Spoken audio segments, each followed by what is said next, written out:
Ce antrenează? Rezistența capului sau ce? Hai cu următorul TikTok, fraților. M-a lovit ca și earthquake, ca și un cutremur. Ia, lovește valul. Îl o... Bă! Ai intrat în peșă. Ce e asta, bă? Ok, hai cu următorul TikTok. Face paste! Iau, pisica fără... Bă! Deci cine a câștigat? O pisică sau un polițist? Corect, în tonul de la. Deci dacă vedeți o pisică care gătește pe acolo, lăsați-o să gătească, ok? Ok, hai cu următorul TikTok, fraților!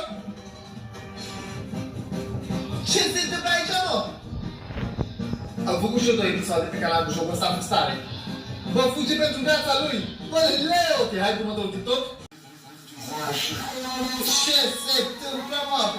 Uitați-vă în comentarii. Bă, ce poză au făcut ăsta? Deci că e un personaj într-un joc horror, am tot bun.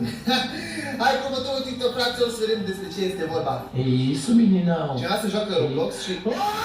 Bă, cred că s-a enervat. Aí, vem pra cá. Cred că s-a enervat. Calma.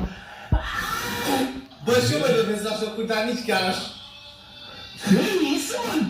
Que isso? Oh my god, cine amintește de Clona, dați-mi voie să vă arăt ceva. Deci Clona făcea de astea pe Geometry Dash, fiți atenți. M-am jucat fără să mă uit, ok? M-am jucat fără să... Să fixați, să ajungem unde se nevează.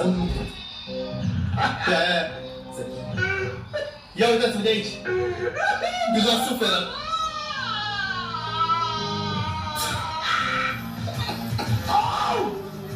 Ia, vreau să moară, să vedem reacția când moare. Ia mă, că se descurcă, eu n-am jucat niciodată Geometry Dash, va trebui să fac un episod pe canal. Ia! Oh! Hello? Yes! Yes!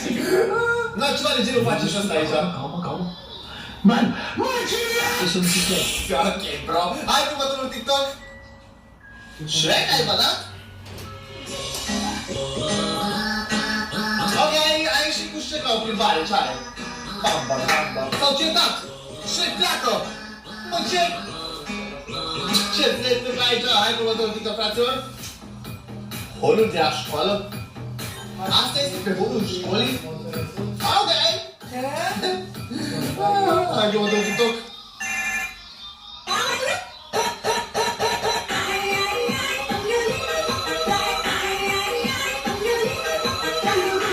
La ce m-am uitat?